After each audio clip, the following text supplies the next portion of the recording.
হরে কৃষ্ণ। উত্থান একাদশীর দিন থেকে শুরু হতে যাচ্ছে ভীষ্মপঞ্চক ব্রত এবং ভীষ্মপঞ্চক ব্রত 5 দিন ব্যাপী হয়ে থাকে এবং 5 দিন 5 রকমের ফুল ভগবানকে অর্পণ করতে হয়। চলুন জেনে নেওয়া যাক। প্রথম দিন শ্রীকৃষ্ণের চরণকমলে পদ্মফুল অর্পণ করবেন। দ্বিতীয় দিন শ্রীকৃষ্ণের জানুদেশে বিল্বপত্র অর্পণ করবেন। তৃতীয় দিন শ্রীকৃষ্ণের নাভিদেশে গন্ধদ্রব্য মানে কর্পূর, অগুরু এবং চন্দন মিশ্রিত আপনারা ভগবানকে অর্পণ করবেন।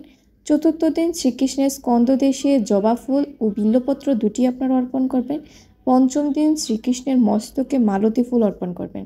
এখন কথা হচ্ছে, যেহেতু 2 নভেম্বর থেকে উত্থান একাদশী শুরু হচ্ছে প্লাস ভীষ্মপঞ্চক ব্রত, তাহলে এই 4 দিন ব্যাপী আমরা 5টা জিনিস কিভাবে দিব? তাহলে 2টি তিথি একত্রে পড়ে গেলে ওই দিন 2 দিনের উদ্দিষ্ট ফুলগুলো একই দিনে নিবেদন করতে পারেন।